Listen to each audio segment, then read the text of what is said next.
Hey, good evening, Salot in Adlanot. Say hi, say what's up. Noon zinige Dene Yati podcast Hurult on Adlina.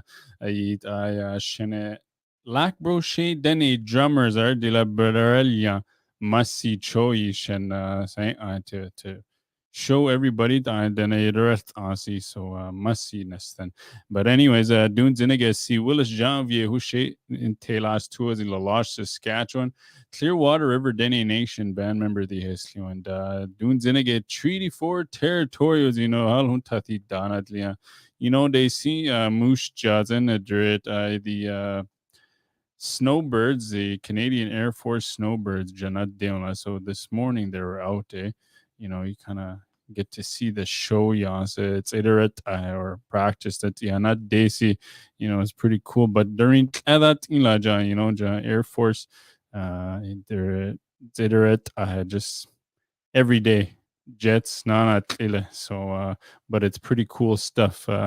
Good day, Jamie Adlanite, and doing about guests all the way Red Mesa, Utah. It's Taylor Cheii Begay Julieta at der Chalaquaza 19 Begela doing that isik another din but own show but in the Cheii show then I held a kind of like this, but Dene Ailu or Bayati Ailu Colette Dene interview that you do a bahal yes tia, the powwow MC the head te that then I go the Dorel Zahe Torgets Iragao kind of all that stuff, eh? So no hayati ahila Colette, it's always good questions, what's in it, to adur with crow and then anytime that in Delos Dana Salot in a date Leondela, it's always good stuff. So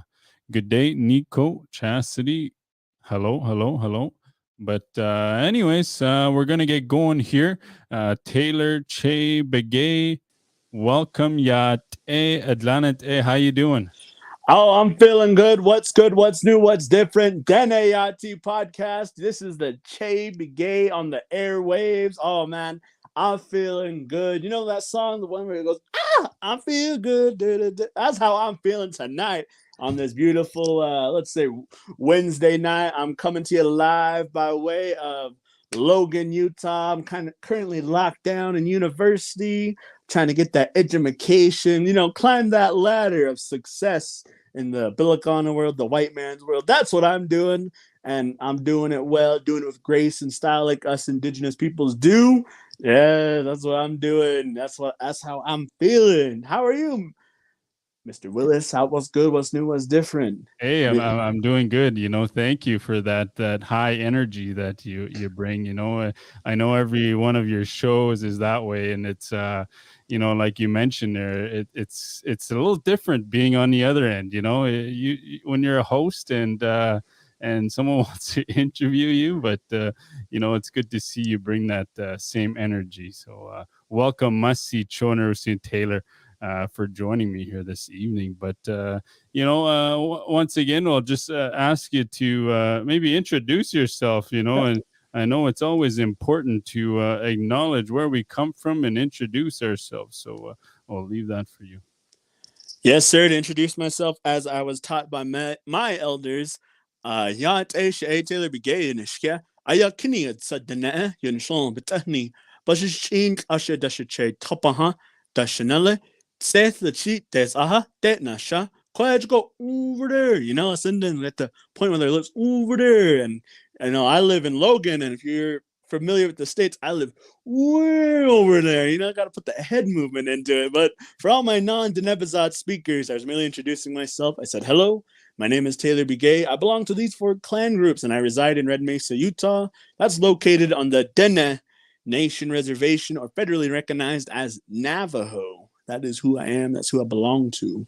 That's doing good stuff. Taylor, tell us a bit about yourself of how, where you came about now. You've got the Cheii show, you're getting into MC, and tell us how it all started. I'm pretty sure the pandemic played a big part in all of this too, probably in starting all of this, but tell us a bit about that.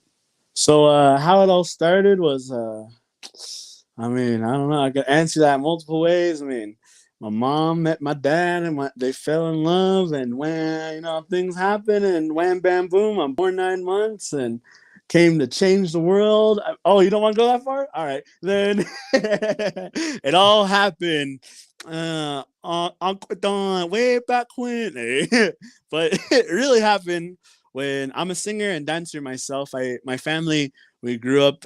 Uh, I grew up in that powwow world, that round dance world, going and attending the celebrations all throughout the U.S. and some bits of Canada. And I remember I was at a celebration. This was when I was a young buck, really young, and at this powwow, in my head, our celebrations, they're moments for us to finally gather, and you get to laugh and cry and sing and dance with relatives maybe you haven't seen in a long time. And at the celebration, much respects to the family and to the MC at that time, but it was an old man, and this old man, he just drug the powwow, the celebration on, session after session. I mean, it when you're at a powwow, you want it to be live, you want it to feel that energy, you want to feel that good medicine. But man, this guy, he just drug it out.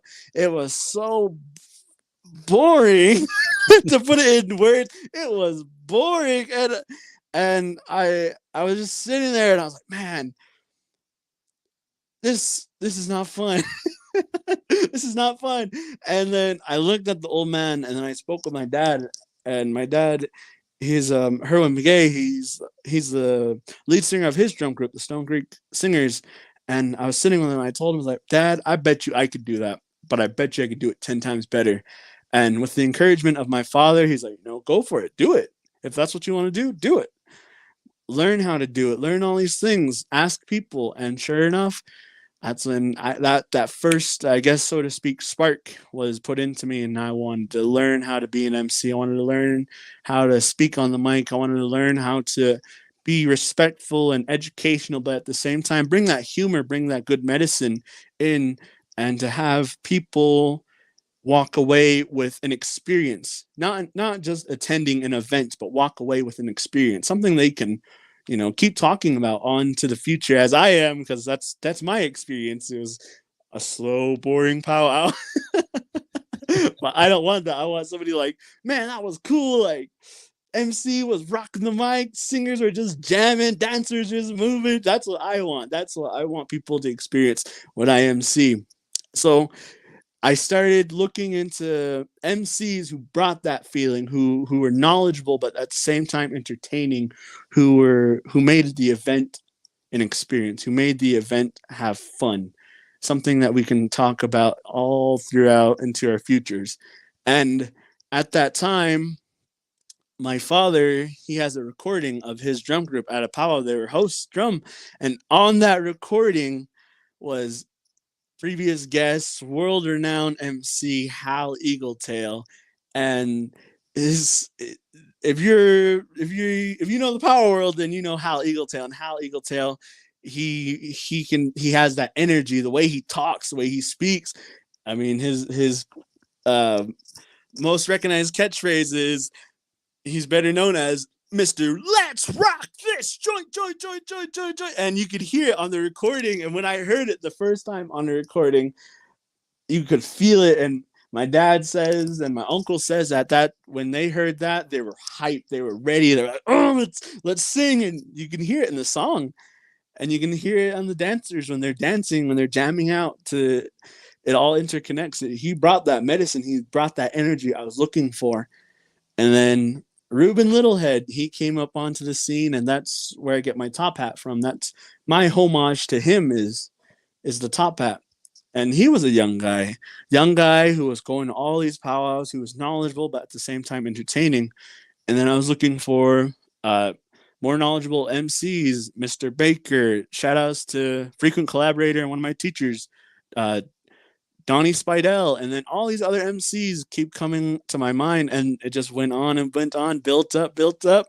And when I finally thought I had and I knew as much as I could, I started asking people around. I was like, "Hey, you looking for a young MC?" Hey, I was self-advocating. I was like, I'm an MC. I can do that."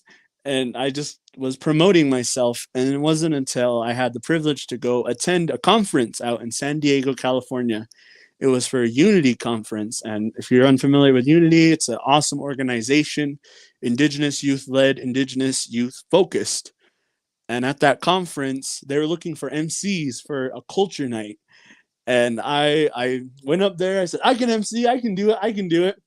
And they're like, "All right, you can do it. You got this night." And I did. At the time, I thought it was like a little breakout room or a little workshop, but it's for the whole conference. It's for the whole event. Like, there was big people at that conference, like heads of Nike N7 were there, and all these royalties from all different reservations were there. All these youths from all throughout Indian country were there. And I mean, it was so big.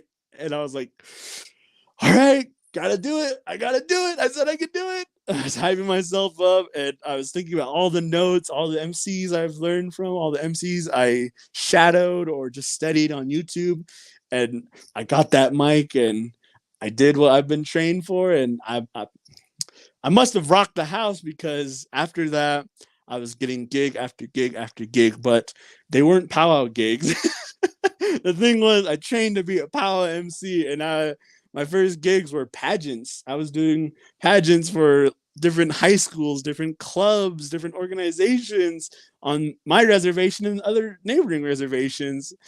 And then it turned into conferences, and then I tried rodeo one time, and then our own little celebrations here and there. And it wasn't until and then I finally got my powwow. It was a little local powwow in Salt Lake. It was a New Year's powwow.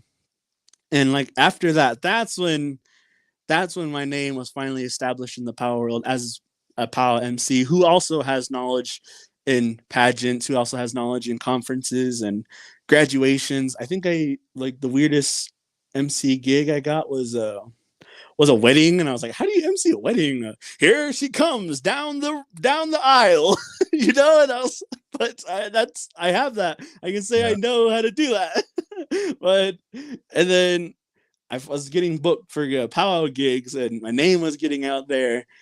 And then COVID hit. Bam! I was like, "Ah, great, great, great, great, great." And then I was like, "Okay, how can I still be an MC? How can I still stay relevant?" All these things are coming to my mind. And that's when I was like, I want to create a platform. And then the establishment of the Cheii show has its own story, but that's where I come from as an MC. That's my journey. And now I still continue MCing for pageants. I still continue MCing for conferences, uh, little celebrations here and there. Actually, just recently, I finally booked my first in-person event for the summer, which is going to be pretty exciting at one of our local powwows in Cedar City, Utah. So I'm excited for that. But that's how I came up as an MC, and then the story of the show is similar, but there's other intricate parts that play into that. Mm-hmm. It's very interesting. You're only 19 years old, so you got into this world very young, and a big event. Were you nervous at the time? Or were you kind of just like, what was that like for you? Just to, oh, hey, you probably thought it was going to be 20 people, and here's probably a couple hundred. Yeah, because like if somebody were. I'm not gonna lie to you guys. I've never lied to you guys. Like, I was nervous. I was sweating. And it wasn't just me. I wasn't the only MC. I served as male MC, and then there was the female MC. We shared a mic once, and she grabbed it, and it fell out of her hand because it was so sweaty. Because I was holding it so tight, and it fell out of her hand and hit the floor. And like, I thought it was just a little workshop of like 20, 30 people.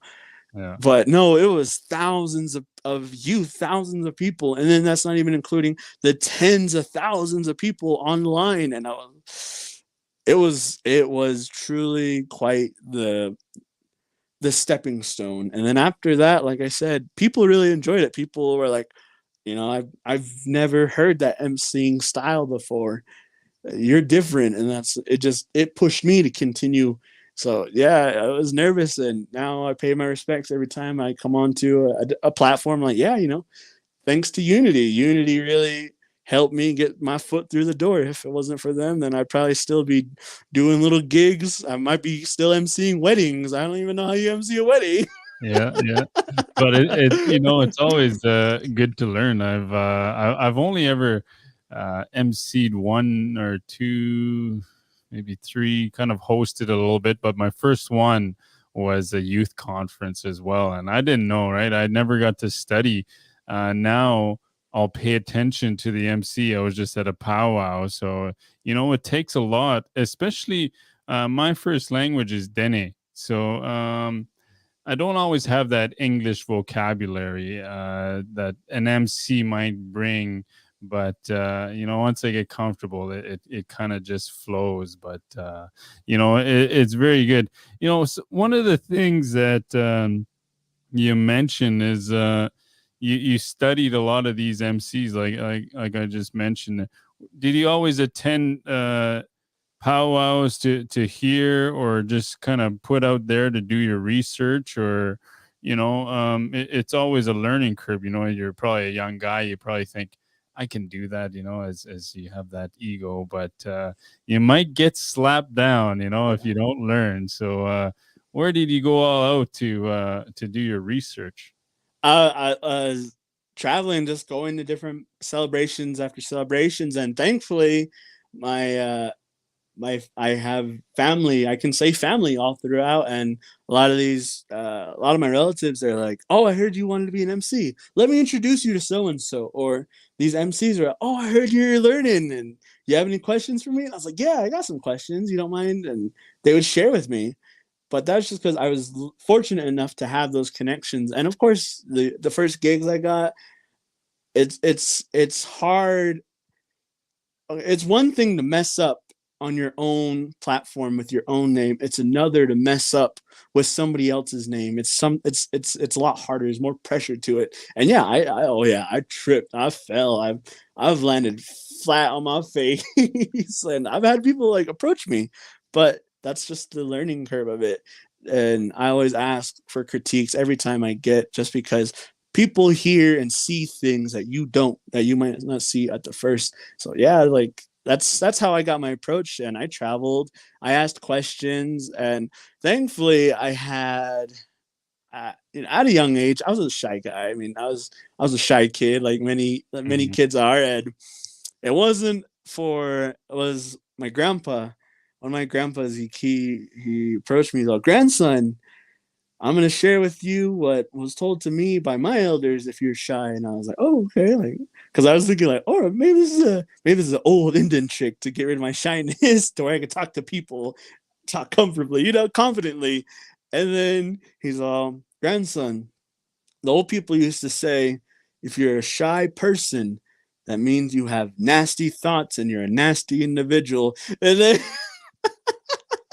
it scared me straight, basically. And I was like, I don't want I don't want people to think I'm nasty and have nasty thoughts. So I had to I had to learn and develop and be comfortable in uncomfortable situations. And now I always tell people, and as whenever I get asked, like, how do you overcome it? Like, well, you see, young buck, eh? Like I'm Yeah, old. yeah, And yeah. I tell them that, and then they just smile or they shake their head, and it's like smack on the head. Yeah, not even 20 yet. They No, trying to give trying to be the coach already. I You know, know. Taylor, some of the things you're probably, you, like you mentioned, you're pretty your name has been established, and but it has taken time to get to figure out your own way of MC.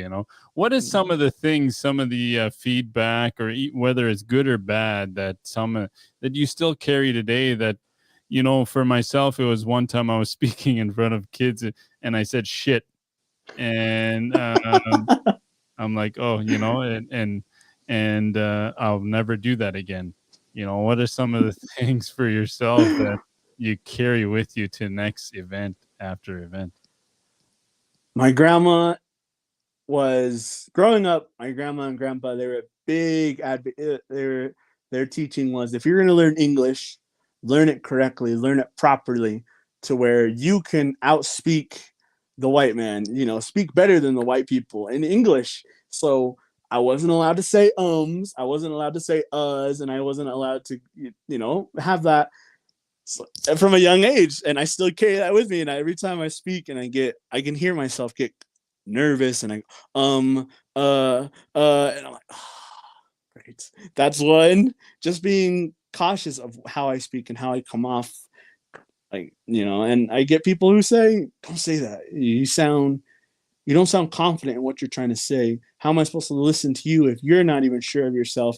If you're too busy going That's one critique I've received. And then another critique I've received is, I guess I've gotten into this bad habit of where I beat around the bush, and it breaks me every time, because I can hear it. And I sometimes rewatch my shows. I make myself rewatch my shows, and I'm like, why did I say it like that? Why didn't I just ask straight up? Why did I have to go, do this little dance just to speak my mind or ask the question? That's another critique. A critique I always get quite frequently, but that's just because it comes from my team, my momager, my dad, my younger brothers. They watch the show. They they always tell me, we need to work on cutting back on your repetition of questions, because sometimes the guests will come on and they just lay it all out right there. And those are my favorite episodes, because I don't get to talk. I don't talk as much. And then at the end of them speaking what they wanted to say, I kind of just like, I didn't write that much. So then I end up going back and asking the question in a different format. And then at the end of the show, I just smacked my head. I'm like, he had it or she had it the first time. Why did I have to go back? And yeah. So those are probably like my three critiques. And I know I'm not gonna get it right off the bat. It's gonna take time, of course. And it just goes to show that I'm still human. Mm-hmm. Like, I've met individuals and I tell them my schedule, that how do you do it? I don't know. Luck, basically. But it's just that I'm comfortable and open-minded enough to where I want to learn. I want to hear people out, because again, people see and hear things that I don't. And then of course, people hear and see things that my parents don't see, or my biggest critiquers don't see. So I'm always learning as much as I can, and then it's just up to me as an individual trying to implement it.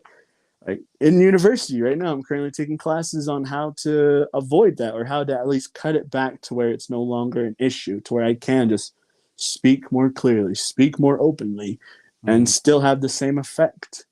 Mm-hmm. So, and have that energy too. I know. Just trying to bring that hype. It's like trying to connect three different things into one to make it flow. It's yeah, I understand. I never watch any of my past episodes, or the way I hear myself. I understand, a lot of times I don't even write questions, but I do put points, and I kind of go from that. So, I hear you. I feel you. We are our own worst, enemies when it comes to this too, I believe. But it's good to take the positive out of something, and to carry it on to what you do. Taylor, you kind of talked about the emceeing part and all the different gigs you've gotten to get yourself established. The Cheii show here, you've had different kind of guests. Everybody's got their own way of doing. How do you find your guests, or what is it you're looking for? What kind of story are you trying to tell? In each guest, I guess, you just finished season 2, the finale with the president. I don't know if he got elected again, but we won't get into politics. But what is it for you that says, hey, I want this person on the Cheii show? Well, it's just more like the whole basis, the whole platform, the Cheii show. It's a place for I focus on indigenous youth, but I've come to find out parents, grandparents, aunties, uncles, older people, they watch the show too. But it's a place to find encouragement. It's a place to be inspired, and it's a place to educate one another and then support one another, uplift one another. Because we're not being featured on these big multi non-indigenous media platforms. That's the sad truth.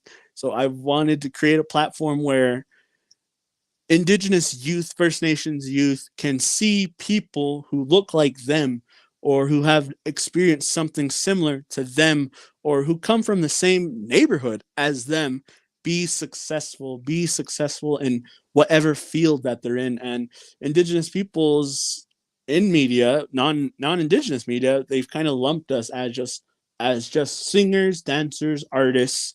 That's all you can be, just that when as indigenous peoples there's so much we can do. We've been doing so much, and that's what I look for, and that's why each episode I try to make it different. I try to look for individuals who you would not even hear of, and of course I bring on people who have certified themselves, who have established themselves in their own platform or in their own field, whether that's in arts, whether that's in business, whether that's in politics. And what I'm looking for when asking these people to come onto their show is their story. Because it's one thing when somebody tells you you can do it, you got to put your mind to it. It's another when you actually see someone who looks like you actually doing it. And who knows? I always tell people that just as long as one person, one youth watches the show and says, I like what they're doing, I want to do that, but I want to do it better. I want to go 10 times more steps further. And that's innate in us as indigenous people, historically and culturally. Everything that we do is not just for ourselves, it's for down the road, it's for the future generation, it's for the next generation, it's for your little brother, your little sister, your younger sister, your younger cousin, all these different people, these young people.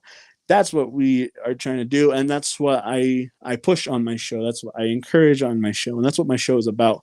And that's what I think of when I look for people and ask out and reach out to people. And how I do it is just simply asking them. I shoot them a message. Hey, my name is Taylor Cheii Begay. I have this platform called the Cheii Show. I operate on Facebook and on Instagram. These are a couple of questions I would like to know of you. I want to know your story. I want to know you as a person. Would you be interested in joining? And then depending on the person, depending on their schedule, they accept the invite. And of course, there is a whole process of looking for individuals, because there are certain people who do certain things that I don't fully agree with, or my team doesn't fully agree with. And we try not to bring those people onto the platform just because we don't want to keep on perpetuating negativity. There's enough negativity in the world. I don't want my platform to be another place for negativity.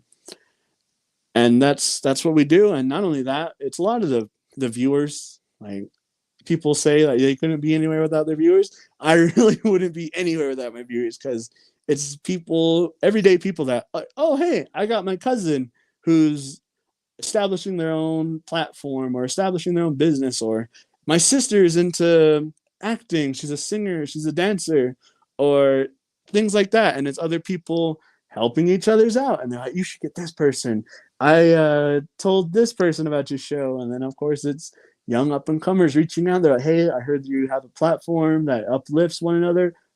Hello, my name is da da da, this is what I'm doing. If you can give me a time and space, I would much appreciate that. So it's all these other things, and people see what we're doing. And thankfully, we've had a lot of awesome people, good people that are willing to donate their time, donate their energy, even though we have little bumps in the road, Resify, schedules conflict, or I've even had people's fans reach out to me and you shouldn't interview this person because they did this or they're affiliated with that. And I'm like, well, okay, I'm mindful of that, but what are you doing? And then it turns into that conversation, and then that goes into that. But it's just uplifting one another to educate and to encourage and inspire other people, because you do better when you know better. And who else better to ask these questions than these different individuals in these different fields who have that hands-on experience, who know that knowledge. Yeah, it's funny you made some you create your own show, you're putting your name on the line, that's you. So there's a lot of decision making when it comes to, and that's how it was for me, and it still is. I've had guests where they say they want to be, I don't people that ask me to come on, I honestly stay away from them, because one person did that. I made the time, I put in the time, and they didn't show up. So I stay away from that. So you adjust over time, and each episode, it's very good. Giving people a platform. It's pretty much the same thing. I do it in Dene, and having that for Dene people, it's very important. One of my friends said, "You might run out of content." I said, "No, I'm not." Have you ever encountered any of that where you thought, who am I going to go with, or running low on content? Not one bit. And that's my favorite part, is there's so many indigenous peoples doing so many cool things. Like, I'm even surprised we barely even scratched the surface. And I've had people ask me the same thing. Oh, you already had this person, you already had that person. That's kind of all the famous indigenous peoples. I was like, yeah, keyword in your sentence, famous or well known or well established. I want to know about the person who hasn't even had their breakout, or who is barely even starting. I want to know their story. I want to support them, and I want to give them that time and that platform to network and to be and to showcase what they're doing, because that's even the cool part, because they'll remember that. And those artists, and what I'm doing is not for the fame. Like, if I get a shout out, cool. If not, oh well. Like, it's for the conversation. And like I said, you just don't know. You just don't know what these people are capable of. You just don't know what these people have gone through. And for them to share it with you is truly, truly an honor and a privilege. And especially when somebody benefits from what's being said, that's even cooler. Like, there's so much I've heard on this show, and I just keep filling my pockets with it. Because, yeah, knowledge is a tool. Knowledge is something that's you can use on this road of life. And heck, I want to have all the tools. I want to be as best prepared as I can be. Not saying I will ever be, because you just don't know, because life will throw a stone at you and you're not fall flat on your face, and you're thinking to yourself, what happened? But at least I was, hopefully when I get smacked up the head, I fall with grace, slow-mo with flute music playing behind me. The Matrix style, eh? Yes. Yeah. That's funny. Do you ever like you mentioned, it becomes a bit of kind of like lateral violence.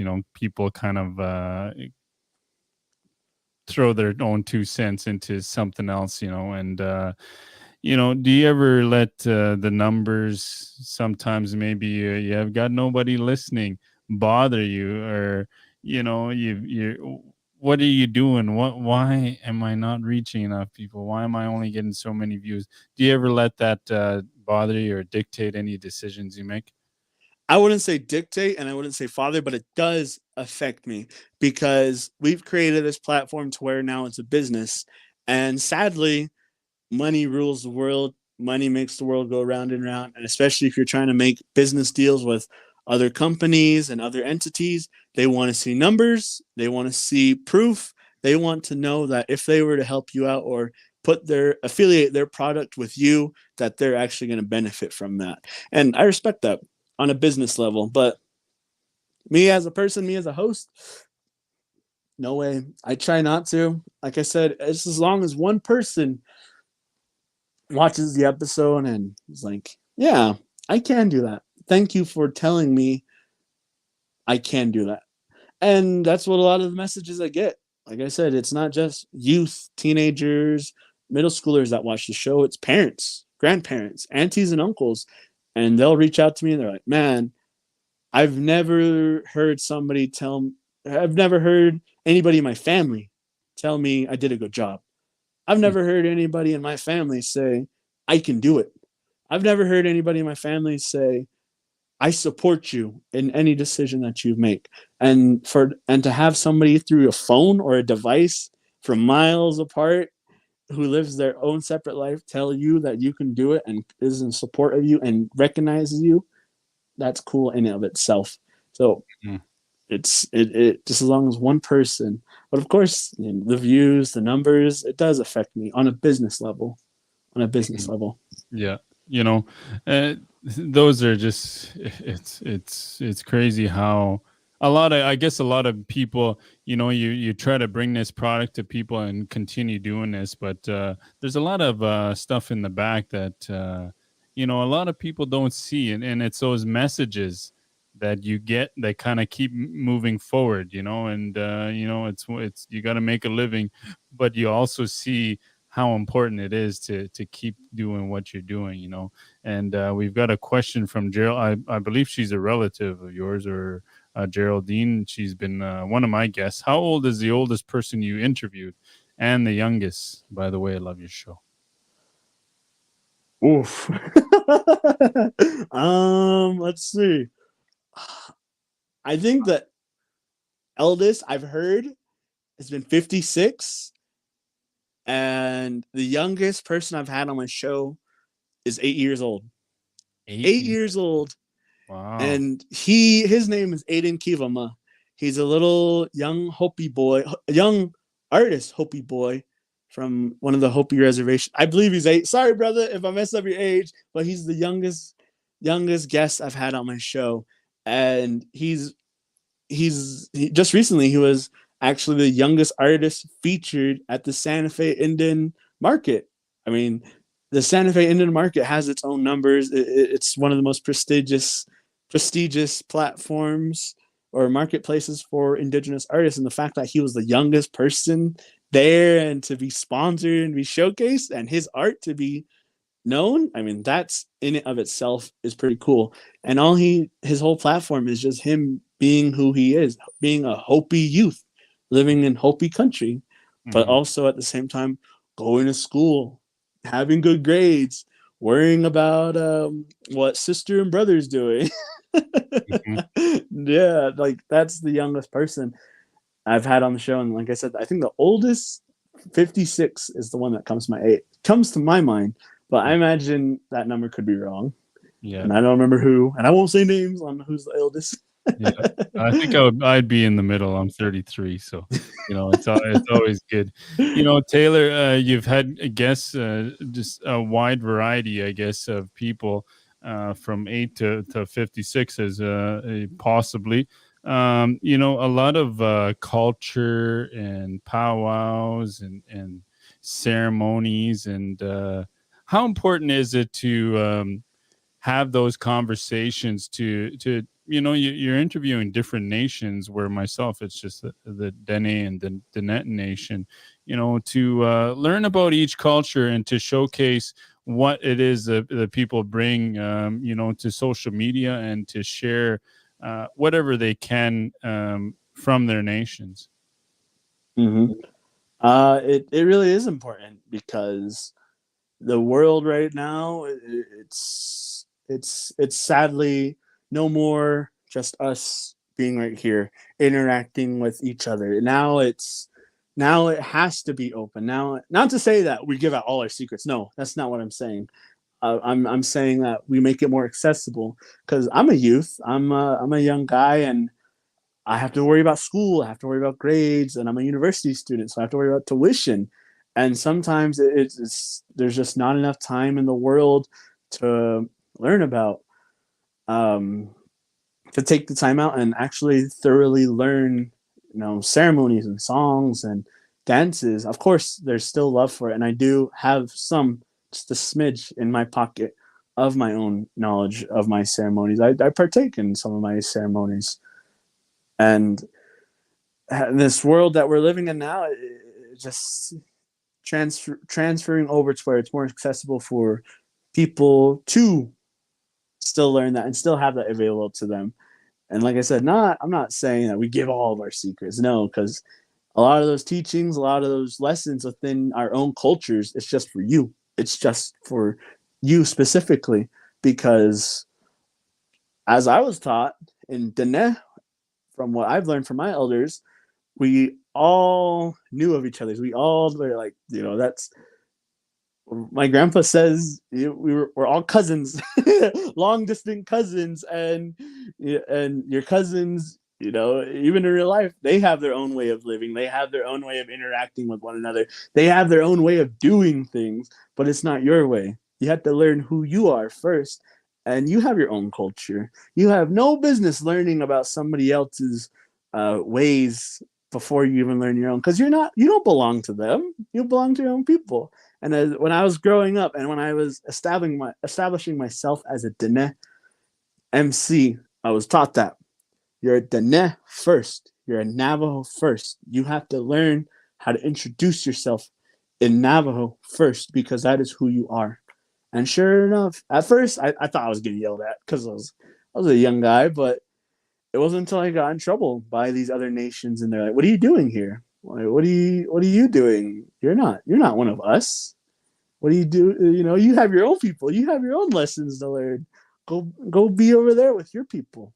And it's true. Like, as I'm a Dene first, and that's what I'm going to say. That's what I'm going to teach. And we don't exploit other cultures. We just share the respect. We share what we know. And of course, we ask permission. I always ask permission as much as I can from elders, different culture keepers, knowledge keepers, because that's what I was taught. You have to Mm-hmm. ask. You have to ask permission, because when you speak about other cultures and other teachings, you have to give them that respect, because somebody from that culture, somebody from that nation gave you that permission. And from what I was taught is that you are an extension of your teachers, Mm-hmm. because people talk, especially Yep. old people. They love to talk. So what's it gonna be like if somebody shares something with me and I misinterpret it, or I say it in the wrong way? Someone in the audience is gonna know what I'm talking about, and someone in the audience is gonna know where I got that information, and then it's gonna find its way all the way back to my teacher, and my teacher is gonna hit me up and be like, "What are you saying about this?" And I'm like, "Oh man," Yeah. Yeah. because it does work like that. And Yeah. One of the things in university, I'm in university too, is about recording like ceremony. A lot of mhm, people, they don't do that, but times are changing. I was in my ignorance, I was like, yeah, I think that would be a good idea. But as I, kind of move along my own journey and I meet new elders, and they're not always for it, so you have to respect it. But yep. some people do, some people don't. It's a fine line, but also just having respect for both decisions. There's some things that you can't, and speaking of culture and language and all that stuff, how important you think it is to know yourself? Like you mentioned, you've got to know who you are to represent yourself. And when it comes to mental health and to having that strength from within to be able to carry on, there's a lot of challenges you face as a young guy. You're still a youth in university and trying to make a name for yourself, to do better, like you mentioned. How important is it to have that identity aspect from the core to deal with all the mental issues of 2022, and here we are. It really is. It truly is important to me, because traveling and meeting all these different people, I'm so fortunate, thankful that I have knowledge speakers, or I have people who are willing to teach me, language speakers who just shared a tidbit with me and within my own language, and the fact I can recognize it. And in university, like, again, in my own ignorance, I was like that was not going to help me out until I learned the history of it.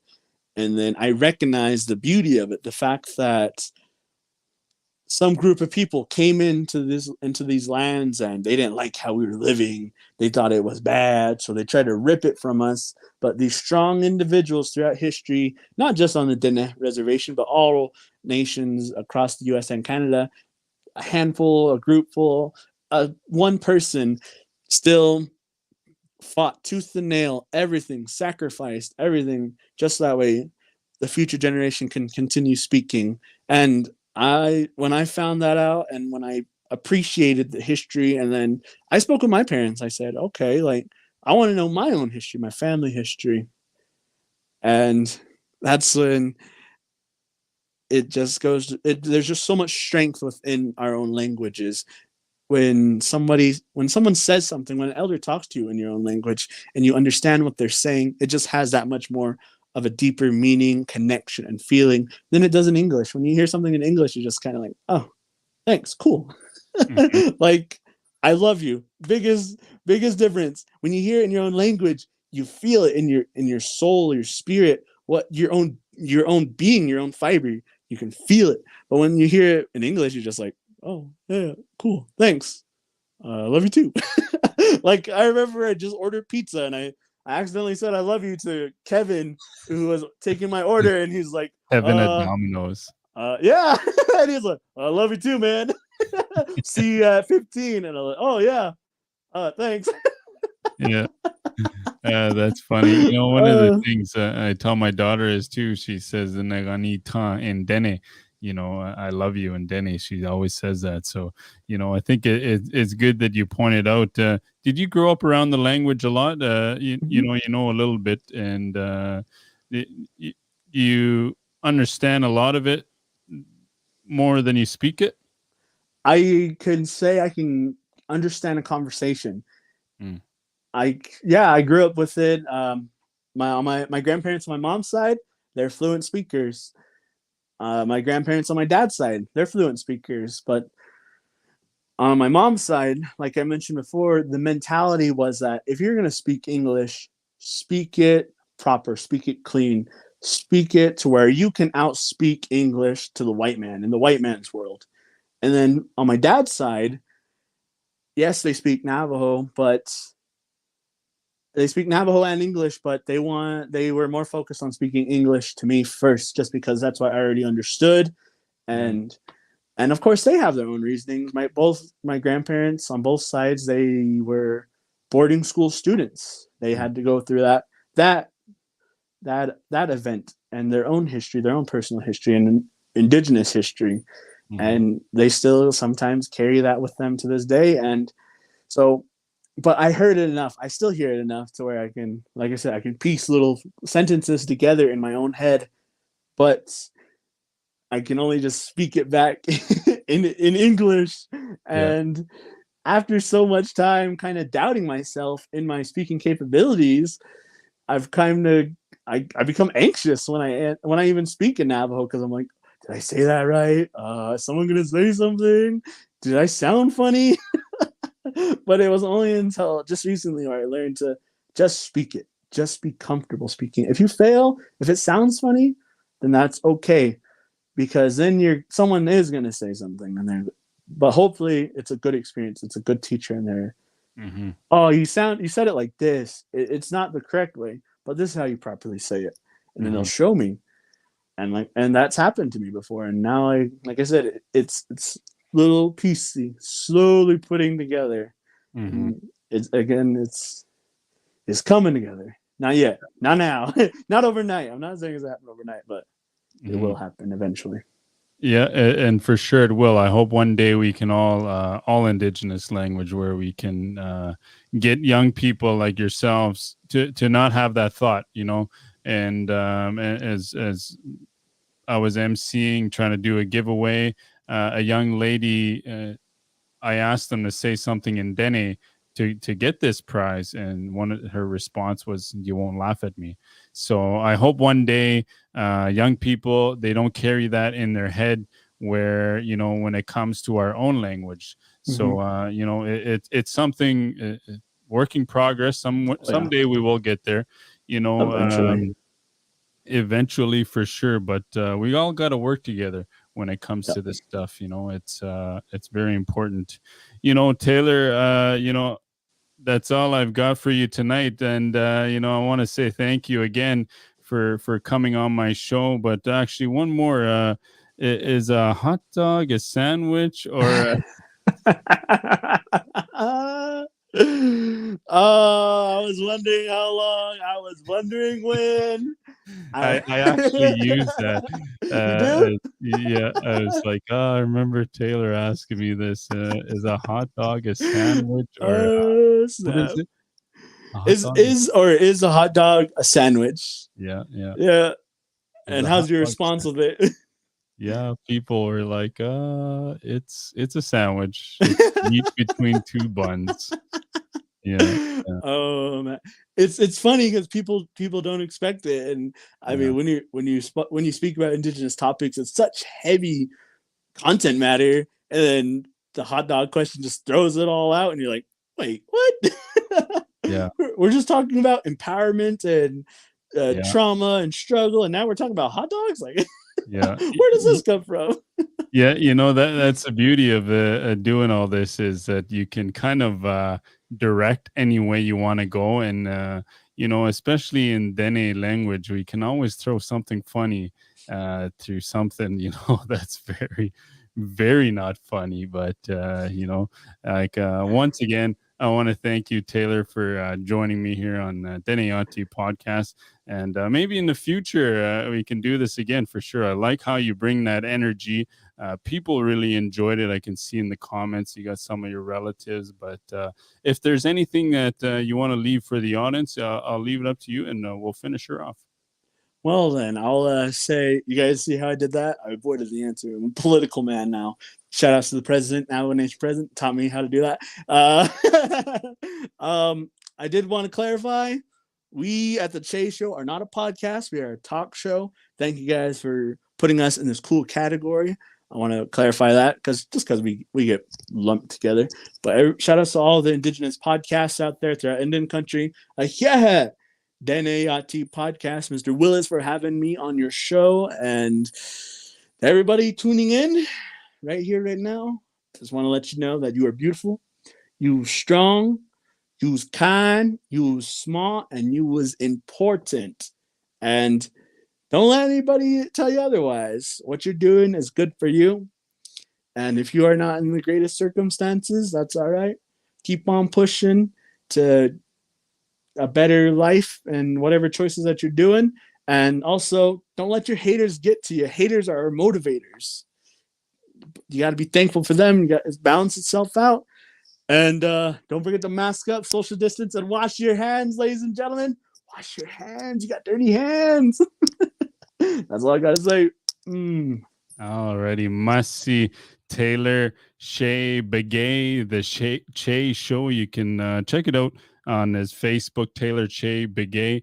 Dogout in Berult Arnold. Easy a must see Venesten do no halot in a Dene Navajo Nation. It's in Red Mesa, Utah.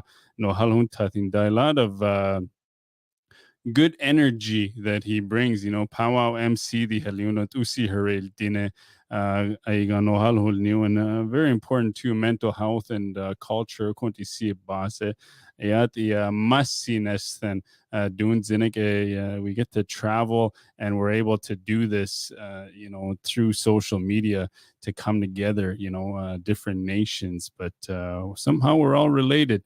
Nezu good stuff. He is such a cool guy. Maybe he'll come up to Canada one day and we get to meet each other. But once again, I want to say thank you. Masi chona hosun dun tedigas rult Gabine di nohal huntati danadlia. We're gonna go up to the NWT tomorrow.